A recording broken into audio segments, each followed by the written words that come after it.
wabarakatuh. Saya Ayulia Kristi Zaini, mahasiswi PPG Angkatan 2, tahun 2020 Universitas Negeri Padang.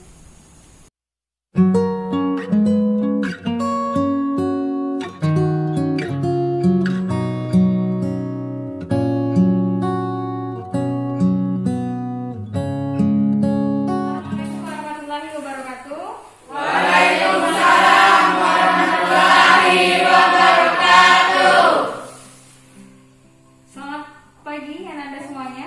Pagi, Bu. Apa kabarnya hari ini? Baik, Bu.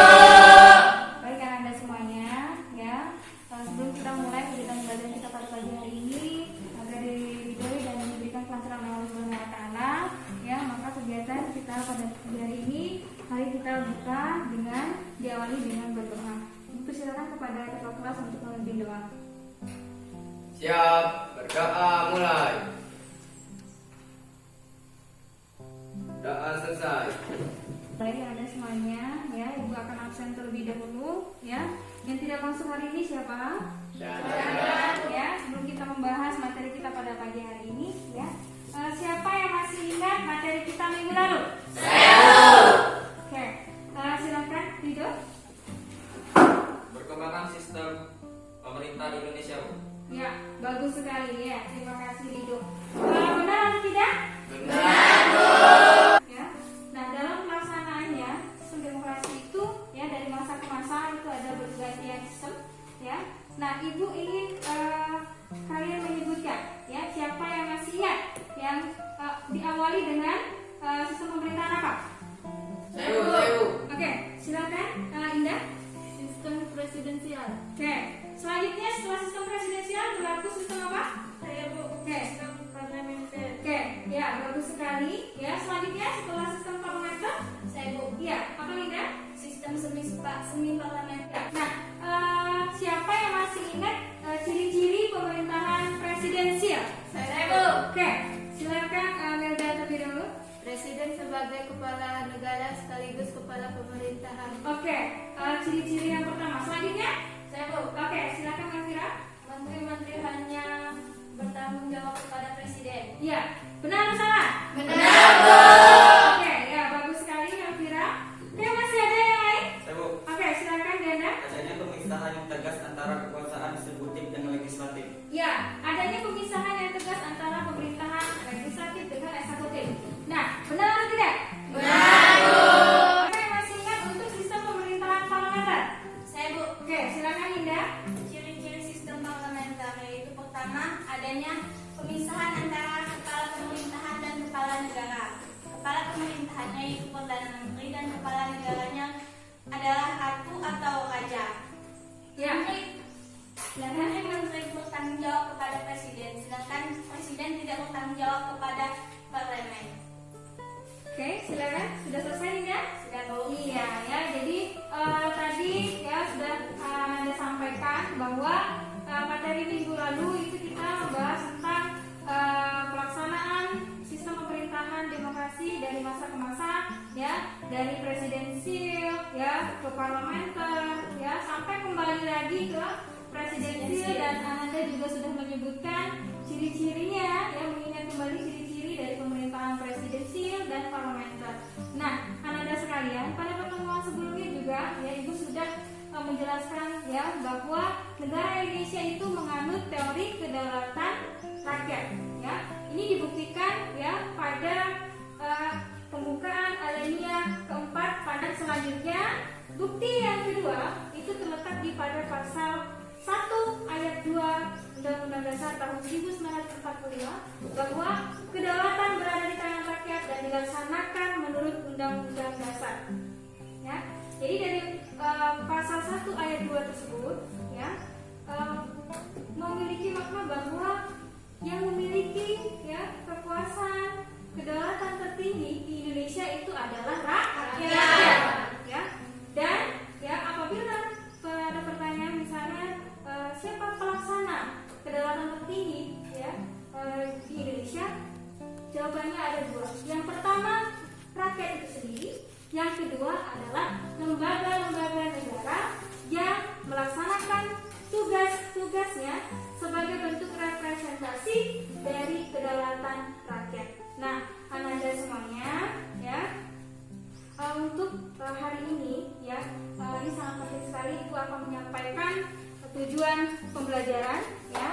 silahkan Ananda lihat ya di sini ya bahwa tujuan pembelajaran kita pada pagi hari ini ya, setelah Ananda mengikuti kegiatan pembelajaran pada pagi hari ini, Ananda bisa ya menunjukkan sikap ya rasa syukur ya terhadap Tuhan Yang Maha Esa sebagai wujud dari bentuk dan kedaulatan negara berdasarkan ketentuan Undang-Undang Dasar tahun 1945. Selanjutnya Ananda juga ya diharapkan bisa mewujudkan sikap bertanggung jawab ya sebagai wujud dari bentuk dan kedaulatan negara berdasarkan Undang-Undang Dasar tahun 1945. Dan Ananda juga diharapkan setelah mengikuti pembelajaran nanti Ananda bisa mengidentifikasi, menyimpulkan fungsi-fungsi lembaga negara. Nah, Ananda semuanya ya untuk hari ini ya, dan harus setiap hari kita Ananda ya harus tetap bersemangat ya dalam situasi dan kondisi apapun. Ananda harus bersemangat. Artinya Ananda tidak boleh putus asa, tidak boleh menyerah ya, tidak boleh lesu, harus tetap semangat ya. Karena kenapa? Dalam situasi pandemi ini ya, kita tidak boleh kalah. Artinya kita harus tetap semangat dalam belajar. Nah, Ananda semuanya ya, untuk materi kita hari ini kita akan mempelajari tentang fungsi lembaga-lembaga negara berdasarkan ketentuan Undang-Undang Dasar tahun 1945 ya.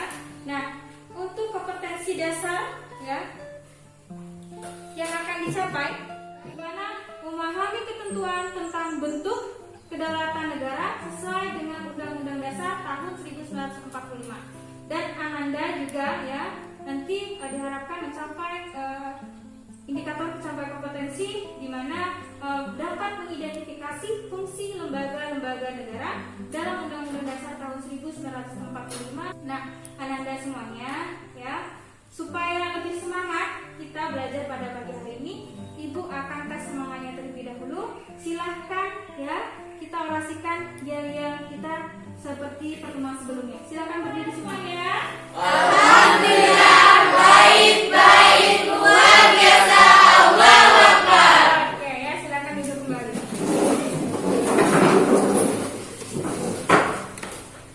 Nah, Ananda semuanya untuk pertemuan hari ini ya, kita akan berdiskusi ya kembali. Nah, karena kita akan berdiskusi dan nanti Ibu minta kalian dalam bentuk membentuk kelompok masing-masing ya dalam kelompok. Nah, nanti silakan Ananda bentuk kelompoknya masing-masing.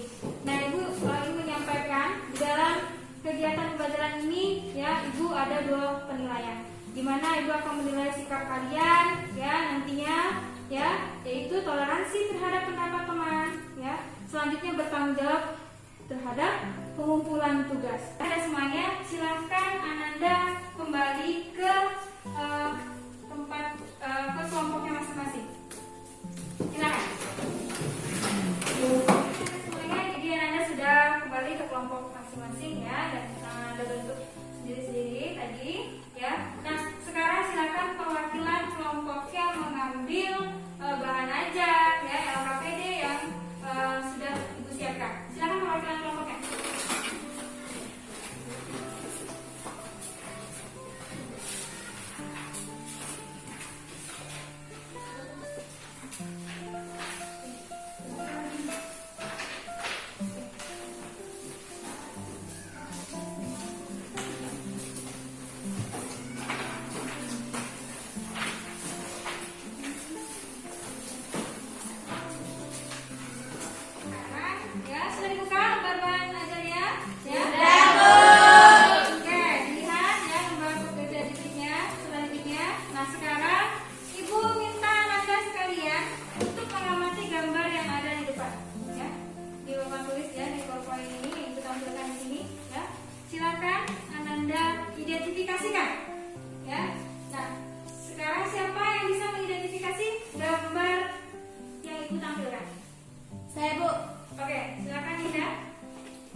Gambar anggota DPR sedang sidang bukan, Bu?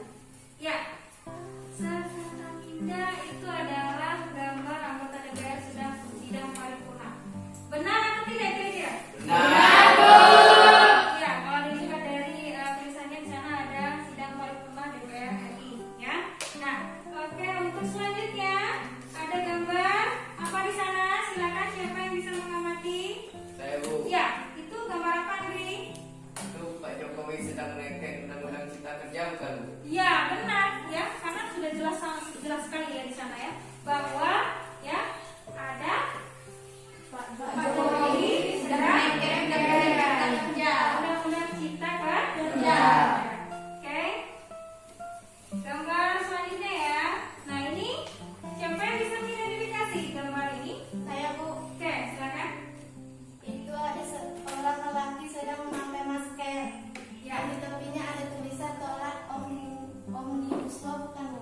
Ya, benar sekali. Di sana sudah jelas ya bahwa ada seorang laki-laki yang menggunakan masker dan di topinya itu ada tulisan tolak omnibus law. Oke, nah ini gambar terakhir nih.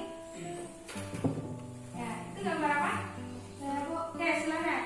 Itu akan demo tolak RUU Cipta Kerja bukan, Bu? Ya, itu kata IC demo RUU ya, demo tolak RUU Cipta Kerja. Ya, benar atau tidak di sana itu? Benar, Bu. Oke, ya, jadi masih ada kaitan antara gambar yang satu dengan gambar yang lain ya. Nah, sekarang setelah Ananda amati ya gambar, silakan Ananda amati video ini.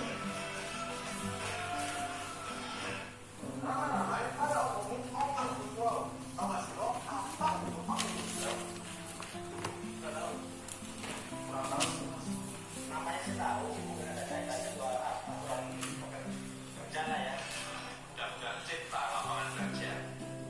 Yang kedua, Undang-Undang Pemberdayaan UMKM. Masing-masing undang-undang tersebut akan menjadi omnibus law.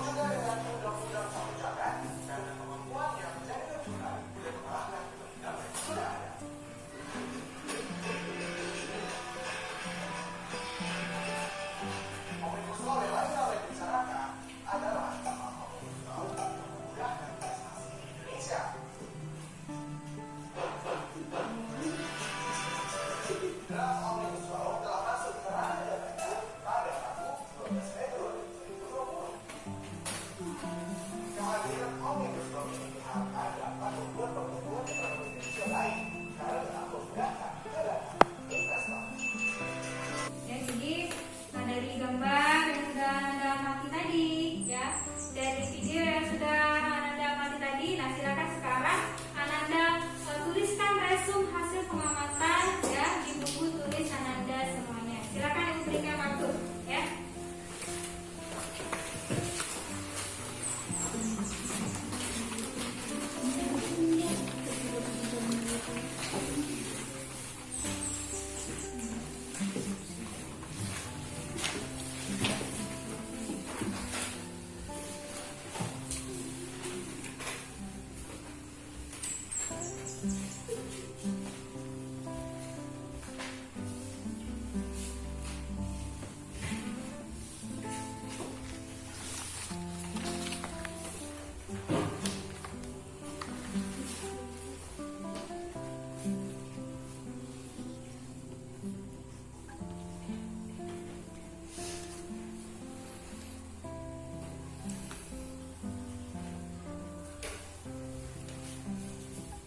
Baik Anda semuanya ya, setelah Anda mengamati ya baik gambar, video yang sudah Ibu tayangkan, nah sekarang Ibu persilakan kepada Anda semuanya untuk mengajukan pertanyaan ya dari atau berdasarkan dari gambar dan video yang sudah ditayangkan.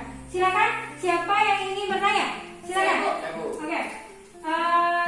Tidak dulu. Ayo, silakan Indah. Assalamualaikum warahmatullahi wabarakatuh. Waalaikumsalam warahmatullahi wabarakatuh. Setelah saya mengamati gambar dan video, saya ada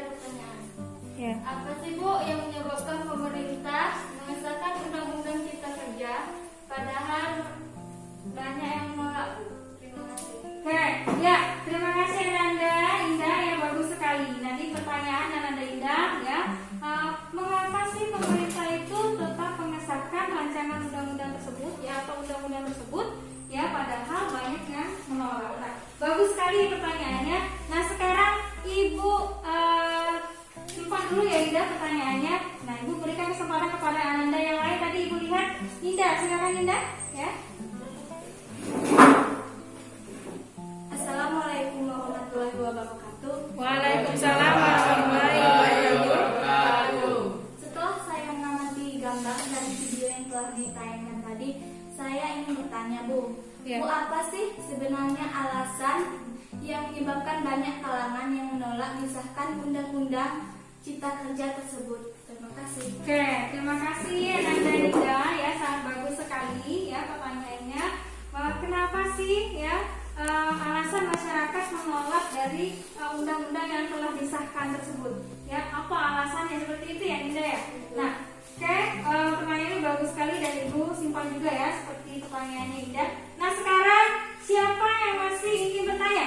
Silakan. Oke, ya itu tadi ya. Silakan Andi. Assalamualaikum warahmatullahi wabarakatuh. Waalaikumsalam warahmatullahi wabarakatuh. Setelah saya mengamati gambar dan video yang ditayangkan tadi, Ya. saya ingin bertanya Bu. Ya. Bertanya adalah, apakah demo diperbolehkan Bu? Oke, ya. Bagus sekali. Apa ada tambahannya lagi Andi? Ya itu aja. Nah, Andi bertanya ya, teman kalian bertanya, apakah demo itu diperbolehkan sih Bu? Nah, jadi menarik sekali ya dari pertanyaan Indah dan Andri ya. Ibu simpan terlebih dahulu ya. Jadi inilah yang terjadi ya sekarang ya, yang menjadi polemik ya, bahkan menjadi bahan perdebatan ya. Banyak muncul di TV ya, ada demo ya, dan ini sebagai salah satu bentuk ya untuk apa? Untuk menolak dari rancangan undang-undang Cipta Kerja tersebut. Nah, tapi sebelumnya ya untuk rancangan undang-undang itu sendiri ya, itu dibuat oleh lembaga negara ya. Dalam hal ini ya oleh siapa? Ya Presiden Jokowi ya mengajukan rancangan undang-undang tersebut dan disetujui oleh Dewan Perwakilan Rakyat dan lalu disahkan oleh Presiden kembali ya. Namun yang perlu kalian garis bawahi adalah ya, ini rancangannya menjadi suatu perdebatan ya. Tadi muncul pertanyaan yang terjadi sekarang ini. Kenapa sih pemerintah tetap melaksanakan, tetap mengesahkan undang-undang tersebut, sedangkan banyak yang menolak dari berbagai kalangan ya. Anda bisa melihat di televisi ya, berita yang sedang viral ya, entah itu di Twitter ya, di internet, Instagram dan lain sebagainya ya, tentang Omnibus Law atau ya undang-undang Cipta Kerja ini. Nah, dari pertanyaan Anda sekalian tadi ya, muncullah permasalahan-permasalahan ya artinya. Nah sekarang Ibu persilakan kepada Ananda untuk ya kembali ke kelompoknya masing-masing. Silakan Ananda cari informasi ya, silakan Ananda temukan informasi yang berkaitan dengan pertanyaan-pertanyaan yang sudah Ananda identifikasikan berdasarkan pengamatan gambar, berdasarkan pengamatan video yang sudah Ibu tampilkan tadi. Oke ya, jadi silakan Ananda kembali ke kelompok.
bisa minta dicarikan ya, tapi kalau kosong, kalau masih ada nggak boleh ya.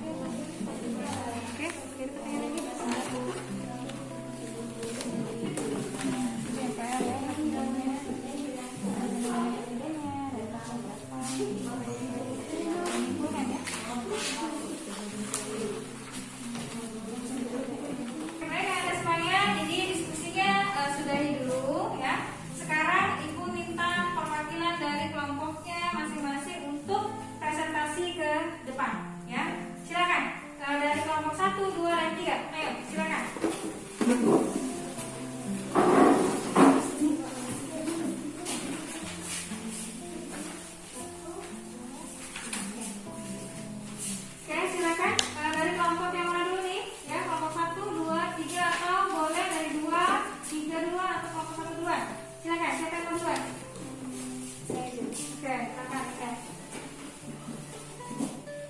Assalamualaikum warahmatullahi wabarakatuh.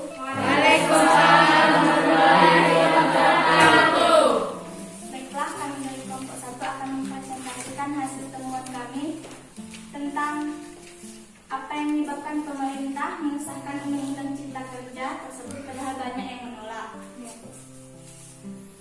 Alasan pertama yaitu disampaikan oleh Presiden Joko Widodo, mengungkapkan 3 alasan. Alasan pertama yaitu karena jumlah penduduk yang mencari kerja terus bertambah setiap tahun. Dia menyebut setiap tahun ada 2,9 juta penduduk usia kerja baru yang merupakan anak muda masuk ke pasar kerja. Kebutuhan akan lapangan kerja sangat mendesak. Belum lagi banyak warga yang terdampak pandemi virus corona atau COVID-19. Terdapat 6,9 juta pengangguran dan 3,5 juta pekerja terdampak pandemi.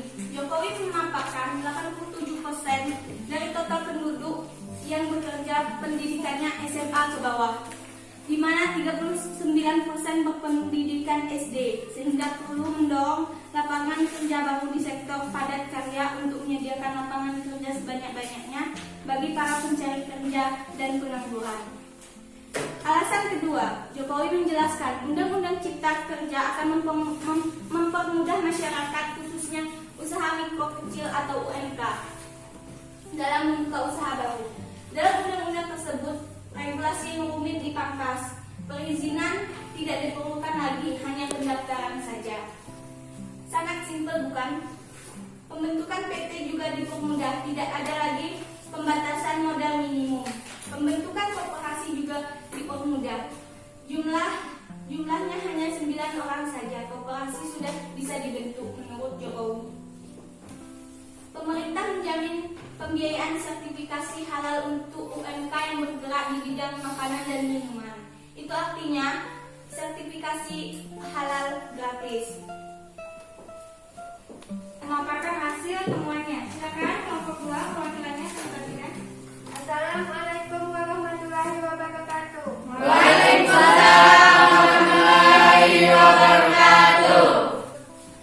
Berikut alasan kenapa RUU Cipta Kerja ditolak. Yang pertama, Omnibus Law memburu hak perlindungan buruh perempuan. UU Cipta Kerja tidak kenal cuti karena haid atau keguguran, karena hanya menyebutkan cuti ketahunan atau cuti panjang lainnya yang diatur dalam kerja. Hasil temuan dari kelompok 2 yang disampaikan oleh teacher, ya, apakah dari kelompok yang lain masih bisa menambahkan lagi? Saya Bu, Oke, ya, saya kelompok 3. Assalamualaikum warahmatullahi wabarakatuh. Waalaikumsalam warahmatullahi wabarakatuh. Baiklah, kami di sini akan menambahkan hasil dari penemuan kami.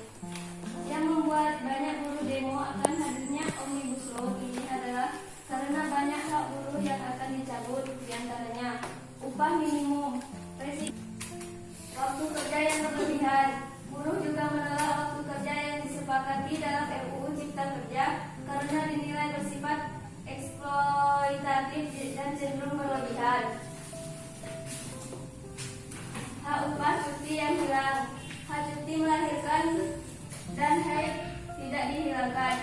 Yang jadi masalah, selama cuti tersebut buruh menjadi tidak dibayar. dibayar. Yang hilang saat cuti haid dan hamil, upah buruhnya tidak dibayar. No work, no pay. Akibatnya buruh perempuan tidak akan mengambil cuti haid dan hamilnya karena takut dipotong upahnya pada saat mengambil cuti.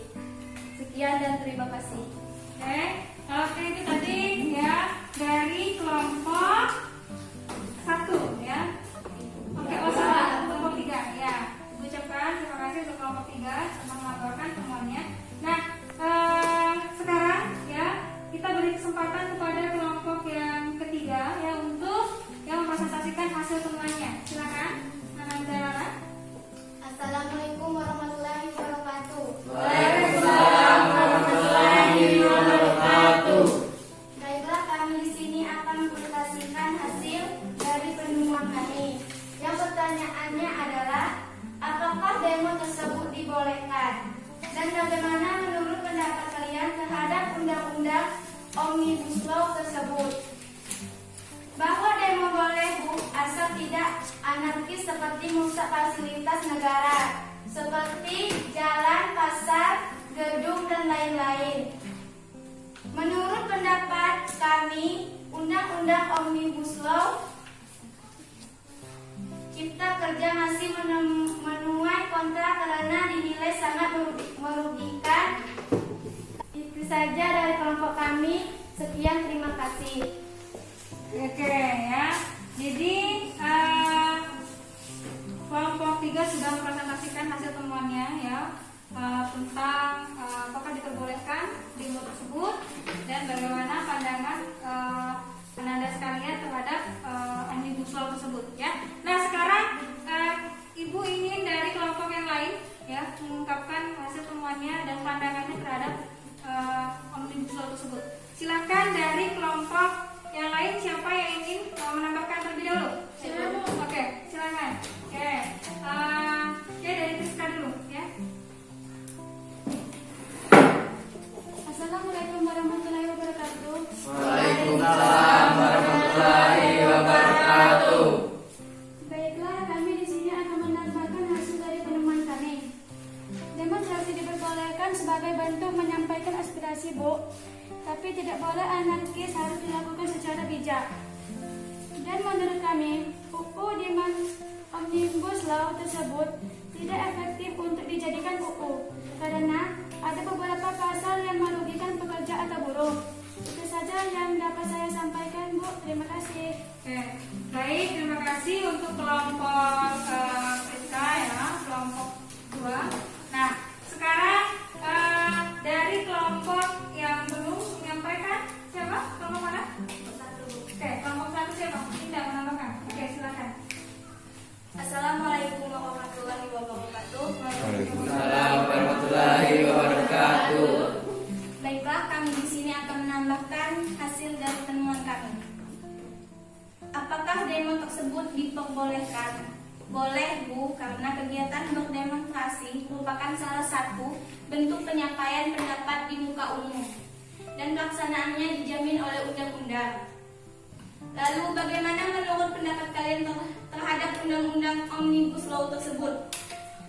Omnibus Law, undang-undang Cipta Kerja, akan membawa dampak buruk bagi tenaga kerja atau buruh. Selain itu, undang-undang Omnibus Law juga memicu terjadinya kritikan bahkan demo dari beberapa pihak. Sekian, terima kasih.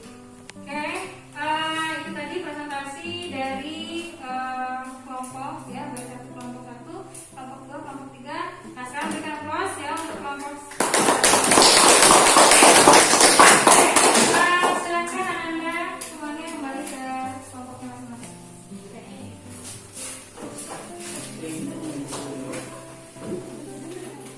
Baik, Anda semuanya ya, tadi sudah Anda presentasikan ya secara bersama-sama. Nah, ayo kita simpulkan bersama-sama ya dari hasil dari presentasi Anda semuanya tentang permasalahan yang sudah Anda identifikasikan ya di awal. Nah, untuk kelompok 1 ya tentang permasalahan mengapa sih ya rancangan undang-undang tersebut atau undang-undang tersebut disahkan padahal masih banyak yang menolak dari banyak kalangan ya. Dari kelompok 1 tadi coba bisa disimpulkan dari kelompok 1 kenapa? Yang pertama itu alasan pertama karena jumlah penduduk yang mencari kerja terus bertambah setiap tahun. Iya, jumlah penduduk ya yang mencari kerja itu semakin bertambah. Oke, kelompok 2 silakan bisa menambahkan lagi nggak? Apalagi kesimpulan yang pertanyaan pertama? Ya, selain jumlah penduduk, apalagi? UU Cipta Kerja akan memudahkan masyarakat, khususnya usaha mikro kecil UMK. Ya, jadi sebagai alasannya untuk mempermudah masyarakat untuk ya melakukan izin usaha ya untuk mikro kecil dan menengah. Oke, yang untuk pertanyaan yang kedua. Pertanyaan yang kedua, apa tadi? Mengapa masyarakat ya melakukan penolakan terhadap undang-undang yang disahkan? Ya, undang-undang Omnibus Law tersebut atau undang-undang Cipta Kerja. Khususnya para buruh nih. Ya, sekarang Ibu pengen tahu dulu. Kenapa? Apa alasannya? Coba siapa yang bisa menyimpulkan? Dari kelompok mana yang bisa menyimpulkan? Silakan. Dari kelompok mana yang bisa menyimpulkan? Silakan. Oke, dari ya, yang salah satunya mengapa? Omnibus Law memperburuk hak perlindungan buruh perempuan. Melindungi hak buruh perempuan. Ya, Omnibus Law memperburuk. Ya, memperburuk ya. Kenapa bisa menyatakan memperburuk? Tidak ada Karena sebenarnya bukan tidak ada cuti ya, tapi karena tidak diperbolehkannya ketika haid dan melahirkan itu ya minta izin cuti. Tapi kalau untuk secara keseluruhan ada kok cutinya ya. Tapi ya ini tadi ya untuk demo ya, demo tadi apakah diperbolehkan? Boleh atau tidak?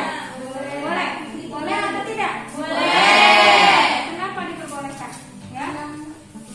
Karena kenapa? Karena merupakan salah satu bentuk penyampaian pendapat di muka umum. ya menyampaikan bentuk salah satu bentuk Penyampaian pendapat di muka umum. Ya, asalkan ya demo itu disampaikan tidak anarkis, benar ya, tidak anarkis ya, sesuai dengan prosedur yang ada. Nah, demo itu diperbolehkan. Tapi jangan salah, tidak semua demo itu diperbolehkan. Karena kenapa? Aturan demo itu juga ada ya.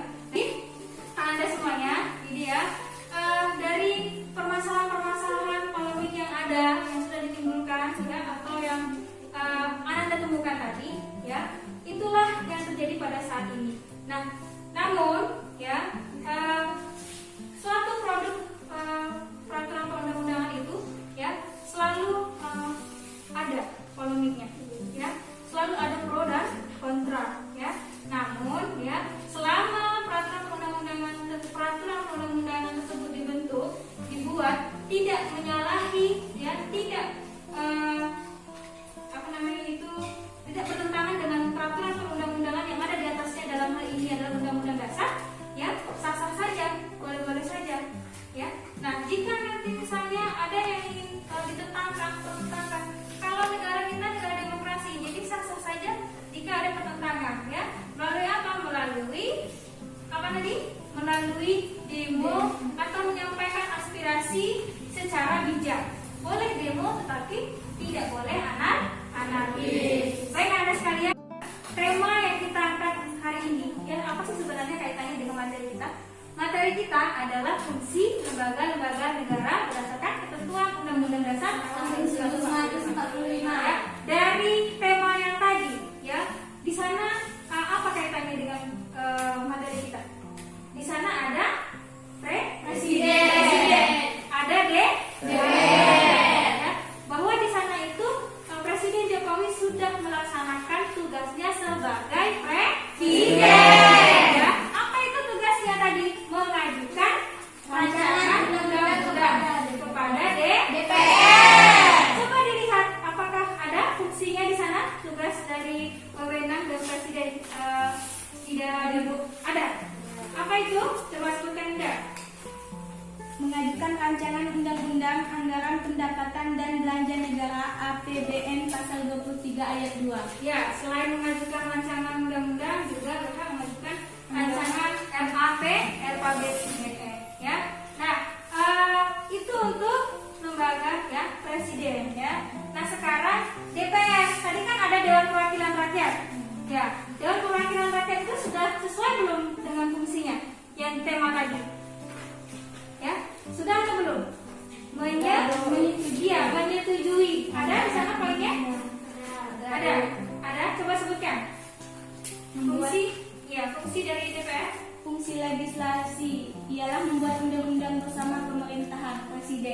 Iya, benar sekali ya. Jadi DPR sudah melaksanakan fungsinya di sana ya. Sesuai tema tadi maksudnya ya, DPR di sana itu melaksanakan fungsi legislasi yaitu membuat ya, dan bersama presiden dan menyetujui undang-undang tersebut atas dasar usulan rancangan yang diajukan oleh presiden. Nah, baik Anda semuanya ya, silahkan Ananda kerjakan soal ya untuk bahan evaluasi. Nah, silahkan Ananda buka HP-nya ya, ambil buka HP-nya itu.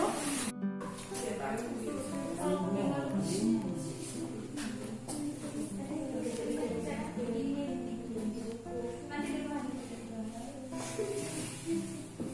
Ini tadi.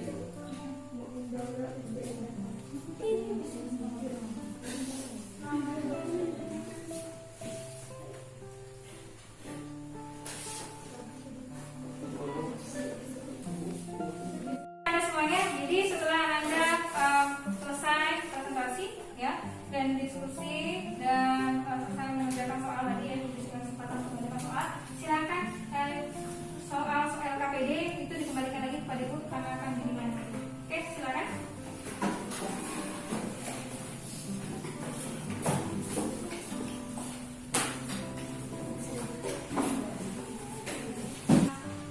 Ibu akan mengumumkan ya untuk penilaian sikap pada hari ini ya setelah Ibu amati dalam kegiatan kita ya.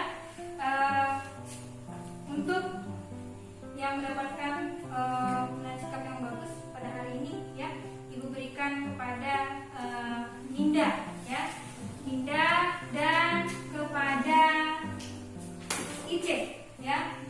Baik Anda sekalian ya, jadi tadi sudah Anda simpulkan bersama-sama tentang materi ya pembelajaran kita pada pagi hari ini, baik itu tentang materi kita tentang fungsi-fungsi lembaga negara